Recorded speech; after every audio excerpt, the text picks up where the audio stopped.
Bon dia, moltes gràcies per la vostra assistència i gràcies al doctor Cadafau també per tenir l'oportunitat de fer la meva presentació aquí.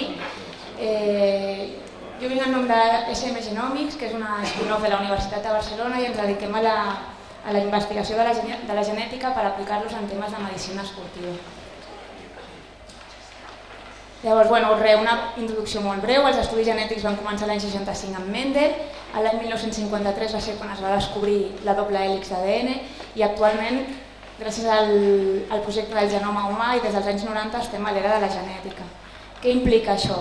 Doncs que la genètica pot tenir molta importància tant en la prevenció com en una aplicació de la medicina personalitzada, tant a nivell de tractament de malalties estranyes com segons quin tipus de càncer una quimioteràpia o una altra et funciona millor o pitjor, en temes de diagnòstic prenatal, farmacogenòmica, diferents estudis. El que nosaltres volem és aplicar la genètica dins la medicina esportiva.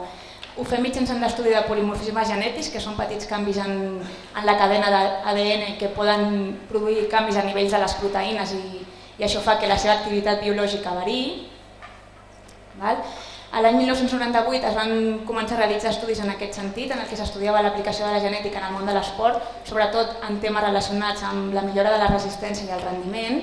Veieu aquí diferents estudis amb els gens de l'angiotensina, de l'actinina 3, tots ells relacionats amb fibres musculars i resistència. I ja l'any 2009 va aparèixer un estudi en què es van analitzar 239 polimorfismes relacionats amb rendiment i resistència esportiva. Pel que fa a les lesions, que és el que ens interessava a nosaltres, sabem que dins d'Europa uns 208 milions de persones realitzen activitat física amb una freqüència de més d'un cop a la setmana i és un col·lectiu que segueix en creixement.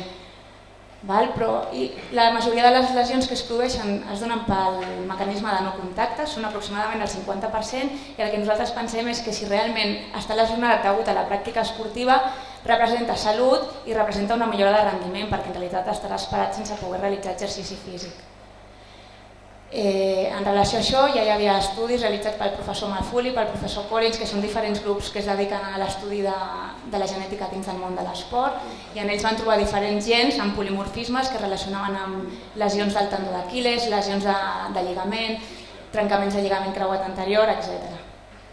Nosaltres, juntament amb el doctor Ricard Pruna i amb el doctor Rodas, que ha presentat anteriorment, vam fer un estudi amb els futbolistes del primer equip del Barça, del qual van sortir aquestes dues publicacions i van servir per la tesi doctoral del doctor Ricard Pruna, en el que vam analitzar un conjunt de polimorfismes relacionats amb el teixit connectiu, amb gens relacionats amb el teixit connectiu, que ens donaven, aquest és un altre estudi que hem publicat recentment, que ens donaven una indicació de l'índex de severitat de la lesió, de la tassa lesional i del temps de recuperació aproximat per lesions musculars, lligamentoses i tendinoses.